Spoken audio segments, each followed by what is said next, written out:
A mecânica clássica ou mecânica newtoniana permite a descrição do movimento de corpos a partir de leis do movimento.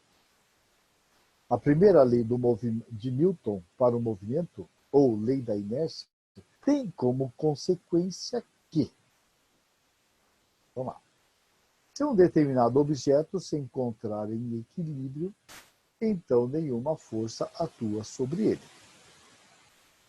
Se um objeto estiver em movimento, ele está sob a ação de uma força. E assim que essa força cessa, o movimento também cessa. Se a soma das forças que agem num objeto for nula, ele está em movimento retilíneo uniforme ou parado, em relação ao referencial inercial. Se um objeto se deslocar com velocidade constante, em nenhuma hipótese ele pode ser descrito como estando parado.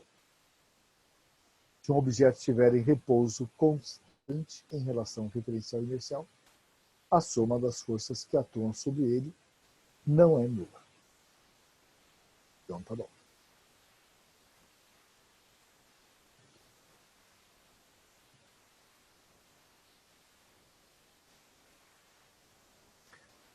Já conseguiu determinar qual é a resposta correta?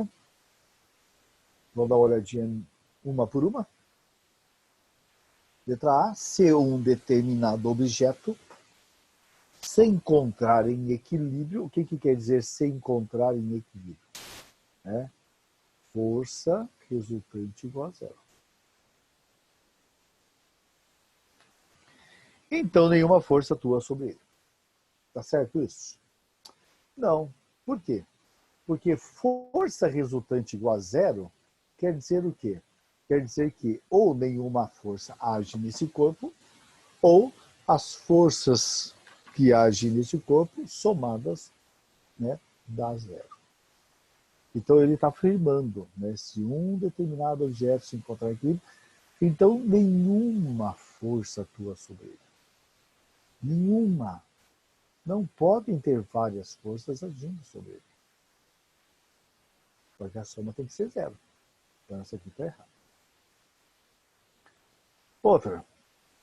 Nós temos lá, se um objeto estiver em movimento, ele está sob a ação de uma força. Assim que essa força cessa, o movimento também cessa. Ok?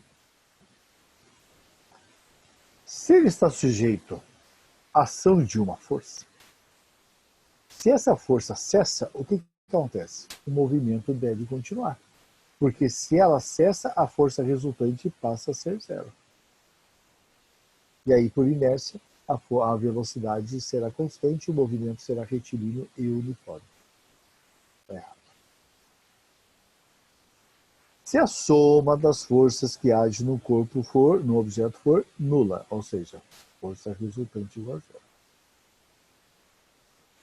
ele estará em movimento retilíneo uniforme ou parado em relação ao referencial inercial. Certo, isso aí segundo a primeira lei de Newton.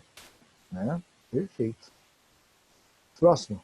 Se um objeto se deslocar com velocidade constante, em nenhuma hipótese ele pode ser descrito como estando parado. Em nenhuma hipótese. A velocidade não depende do referencial. Então, dependendo do referencial, a velocidade pode ser zero. Então, está errado. Se um objeto estiver em velocidade constante em relação a um referencial inercial, a soma das forças que agem sobre ele não é nula. Olha o que ele falou. Se um objeto estiver com velocidade constante em relação a um referencial, a soma das forças sobre ele não é nula. Bom, eu não sei se essa velocidade, for constante, é uma velocidade, ele não falou se é velocidade escalar ou vetorial. Toda vez que ele não fala se é escalar ou vetorial, você vai considerá-la como vetorial, porque a velocidade é vetorial. Então, se a velocidade é constante, o nosso movimento é retilíneo e uniforme. Se o movimento é retilíneo e uniforme, ele não, olha, a força que atua sobre ele não é nula.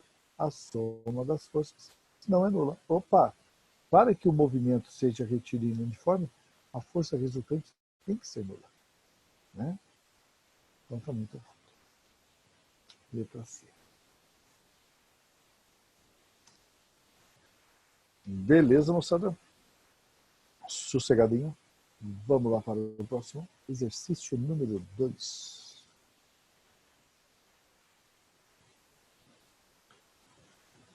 Assinale a opção que está em desacordo com o princípio da inércia. Se a força resultante em uma partícula for nula, ela pode estar em movimento. Ó, se a força resultante em uma partícula for nula. Opa, se a força resultante é nula. O que nós teremos? A velocidade tem que ser constante. Pode ser zero diferente de zero. Então, ela pode estar em movimento? Pode. Uma partícula eletrizada não cria campo elétrico na posição em que ela se encontra. Muito bem. Uma partícula eletrizada não cria campo elétrico na posição em que ela se encontra. Realmente, né? Mas não tem nada a ver com o princípio da inércia, né? Mas vamos pensar assim. Se uma partícula está aqui, ó, digamos que é uma carga positiva, ela só vai criar campo elétrico a partir da sua superfície. Né? Campo elétrico de afastamento. Na verdade, aonde ela está não existe campo elétrico. Por quê? Se existe campo elétrico, existe força elétrica. Se existe força elétrica, ela deve se movimentar. Tá ok? Vamos dar uma olhadinha nas outras. Não pode existir um super-homem que voe graças apenas ao fato de ter grande energia cinética, a energia interna. Não pode existir um super-homem que voe graças apenas ao fato de ter grande energia interna. É possível. Então vamos lá. Nós temos o super-homem.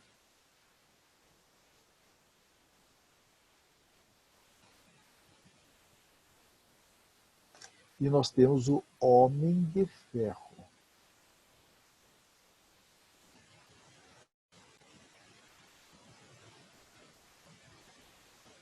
Beleza? Nós temos aqui dois personagens do nosso mundo de fantasia, na verdade.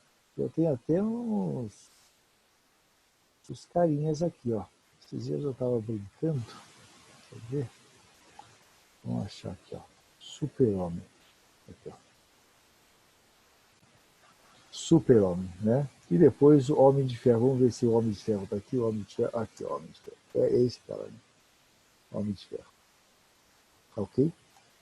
Beleza? Então o que acontece? Esses caras, eles têm alguns poderes. E aí vamos pensar no seguinte. Isso aí já foi até questão de vestibular, na verdade. Quando você fala em super-homem e homem de ferro, qual deles, né, poderia realmente existir no nosso mundo, né, no mundo que nós vivemos? O Homem de Ferro poderia existir no nosso mundo? Ele voa, né?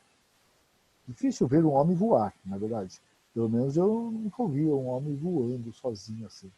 Mas o Homem de Ferro voa. O Super-Homem também voa. Porém, o Super-Homem voa do nada, na verdade. Ele fala assim, vou voar. E sai voando, né? Para sair do repouso e ganhar o movimento, ele tem que receber uma força. Ele recebe força da onde? Não recebe força de nenhum lugar. Mas, né, tudo bem. Agora, vamos pensar no Homem de Ferro. O Homem de Ferro, não. Ele quer voar, o que acontece? Ele recebe uma força. Não recebe uma força. Ele recebe uma força de propulsores. Lá na mãozinha, no pezinho e tal.